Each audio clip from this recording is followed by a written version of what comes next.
Part 1: The Cold Shoulder. From the moment I married my husband, Jake, his family made it clear I wasn't welcome. His mother, Linda, always found ways to put me down, whether it was my cooking, my career, or even the way I dressed. His father, Tom, ignored me completely. His sister, Emily, took every chance to make snide comments about how Jake had downgraded from his ex. At first, I thought I could win them over.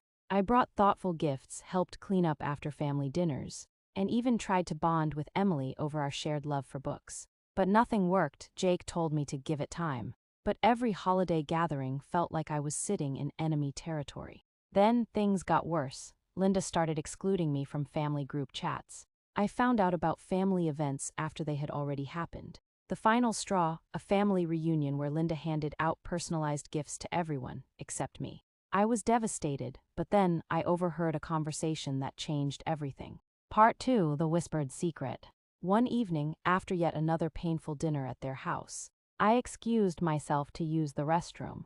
As I walked down the hallway, I heard whispering coming from the kitchen. I stopped in my tracks when I heard my name. "She's just using him," Linda hissed. "She's only after his money." My heart sank. I wanted to burst in and defend myself, but I forced myself to listen. Tom sighed. "I just don't want Jake to end up like me. Remember what happened to my brother. She's no different from that woman." Linda scoffed. She saw Jake's stable career and latched on. "She's probably waiting for the perfect time to leave him and take everything."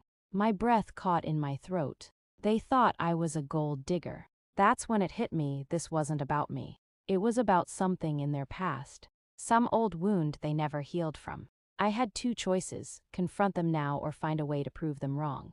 Part 3: The Unexpected Turn.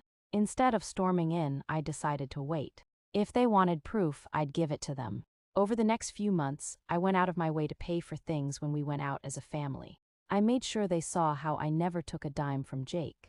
I even turned down an expensive anniversary gift from him in front of them, saying I'd rather have something meaningful than something expensive. Slowly, I noticed small changes. Tom started greeting me when I entered the room.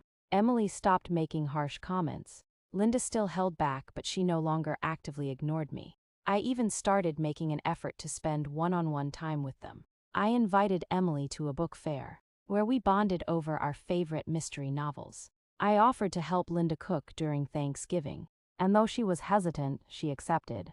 Little by little, their cold exterior started to thaw.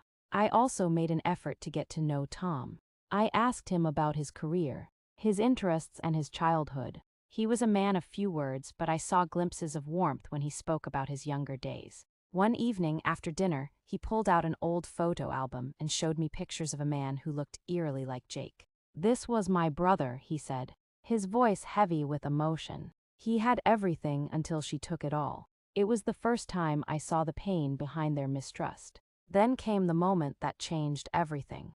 Part 4: The Truth Comes Out. It was during a family dinner when Jake finally confronted them. He had noticed their behavior and had enough. "Why do you treat my wife like she's some kind of con artist?" he demanded. Linda shifted uncomfortably. Tom rubbed his temples. Finally, Emily sighed and spilled the truth.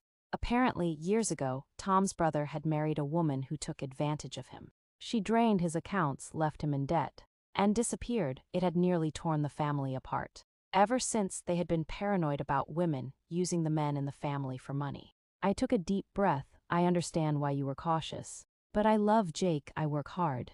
I take care of him, and I'm here because I want to be, not because of his bank account." Silence. Then Linda whispered, "I misjudged you." That night, Linda came to me as I helped clear the table. "I know we haven't made it easy for you," she admitted. "I see now that you love Jake for who he is, and I'm sorry." It wasn't just words, there was real remorse in her eyes. Part 5: The Apology and the Change. From that moment on, things changed. Linda apologized, awkwardly at first, but it was genuine. Tom started asking about my work. Emily even invited me to a sister's day out. A year later, Linda pulled me aside during a holiday gathering. She handed me a small, wrapped gift and smiled. "For you," she said. I unwrapped it to find a handwritten recipe book filled with all the family's secret recipes. I nearly teared up. That wasn't just a gift. It was a symbol that I was truly one of them. A few weeks later, Tom invited me on a fishing trip with Jake. He had never invited me to anything before. As we sat by the lake, he finally said, "I was wrong about you." That was the moment I knew I had truly become part of the family. Looking back, I'm glad I chose to prove them wrong instead of fighting fire with fire. Sometimes the best way to change minds isn't through confrontation, it's through patience and actions. What would you have done in my situation? Would you have confronted them or walked away? Let me know in the comments. Don't forget to like, share, and subscribe for more Reddit-style stories.